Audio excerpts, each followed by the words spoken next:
अस्सलामु अलैकुम वरहमतुल्लाहि वबरकातुह। इस वीडियो में हम आपको एक मुबारक चीज़ की ज़ियारत कराते हैं।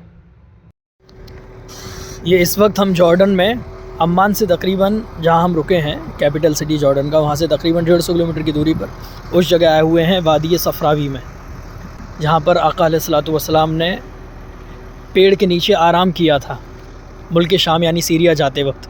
ये चारों तरफ रेगिस्तान, कहीं पर भी एक दरख्त का भी नामो निशान नहीं। हल्की फुल्की जो रेगिस्तानी घास होती है उसका वजूद है बस, बाकी ये हर तरफ रेगिस्तान है। अब सामने हम जो जा रहे हैं वहाँ वो दरख्त आने वाला है जहाँ सरकार अलैहिस्सलातु वस्सलाम ने आराम फरमाया था, और इस दरख्त को तकरीबन 1440 या 1450 साल गुजर गए, अब तक हरा भरा है।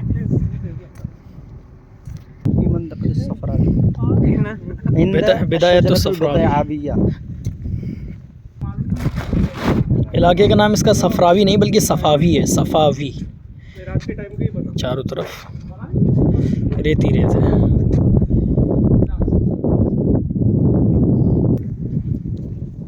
ये उस दरख्त के हम करीब पहुंचने वाले हैं जहां आका अलैहिस्सलाम ने आराम फरमाया था। ये बोर्ड लगा हुआ है जिस पर अरबी में लिखा हुआ है मौक़अ शजरा अल मुबारका अल्लती इस्तज़ल्ला बिज़िल्लिहा रसूलुल्लाह अलैहिस्सलातु वस्सलाम, the side of the tree of the prophet Muhammad सल्लल्लाहु अलैहि वसल्लम। अभी इसके अंदर हम जाएंगे और सामने शजर मुबारका।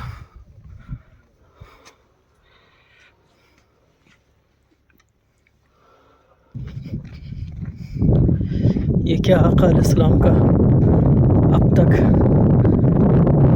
ज़ाहिर होने वाला वो अजीम मौजज़ा। दरख्त पूरा हरा भरा खड़ा हुआ है, आसपास कई किलोमीटर तक ऐसे बड़े बड़े दरख्तों का वजूद नहीं है। हर तरफ रेगिस्तानी रेगिस्तान है। 20-20, 25-25 किलोमीटर तक कुछ अता पता नहीं है पेड़ों का। ये वो पेड़ है, अल्लाहु अकबर।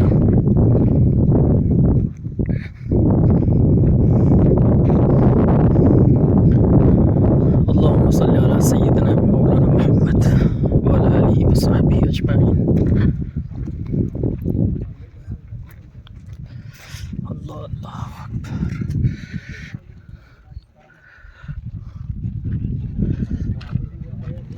अब आपने इस वीडियो में मुबारक चीज़ की ज़ियारत कर ली है, अब अपने दोस्तों में भी शेयर करिए ताकि अपना दोस्त भी इस मुबारक चीज़ की ज़ियारत कर ले।